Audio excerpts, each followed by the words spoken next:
தாய் தமிழ் உறவுகளுக்கு வணக்கம். தமிழக பாஜக மூத்த தலைவர் கவர்னர் ஆகின்றார். தமிழக பாஜக மூத்த தலைவர் கவர்னர் ஆகின்றார் என்ற தலைப்பில் இந்த காணொளியை நாம் காண்கிறோம். மத்தியில் பாஜக ஆட்சி நடக்கிறது. தற்பொழுது அதிமுகவுடன் கூட்டணி அமைத்து தேர்தலை சந்திக்கிறது. கடந்த பாராளுமன்ற தேர்தலின் பொழுது பல நடிகர் நடிகையர்களை கட்சியில் இணைத்தது, பல கட்சிகளை தன்னுடைய கட்சியில் இணைத்தது.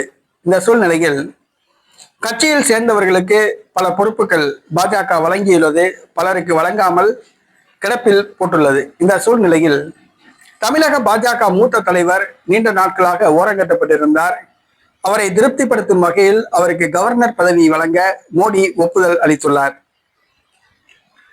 தமிழக பாஜக மூத்த தலைவர் ராஜா இவர் உடல்நலம் குன்றி மருத்துவமனையில் அனுமதிக்கப்பட்டு வீட்டில் ஓய்வெடுத்து வருகிறார்.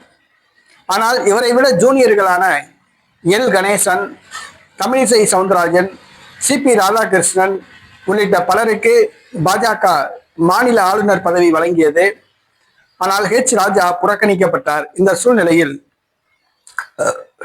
புதுச்சேரியில் தேர்தல் பிரச்சாரத்தை முடித்துவிட்டு வந்த நரேந்திர மோடி ராஜாவை தனியாக சந்தித்து பேசினார். அப்பொழுது தங்களுக்கு வயதாகிவிட்டது, உடல்நலம் குன்றியுள்ளது, ஆகையால் தீவிர அரசியலில் ஈடுபட வேண்டாம், அமைதியாக ஓய்வெடுங்கள், கௌரவ பதவி வழங்கப்படும் என்று உறுதியளித்தார்.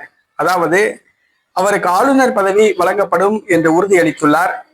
ஆக ராஜா சட்டசபை தேர்தலுக்கு பிறகு அவர் ஆளுநராக நியமிக்கப்பட உள்ளார். இந்தியாவில் ஏதாவது ஒரு மாநிலத்தில் ஆளுநராக நியமிக்கப்படலாம் என கூறப்படுகிறது.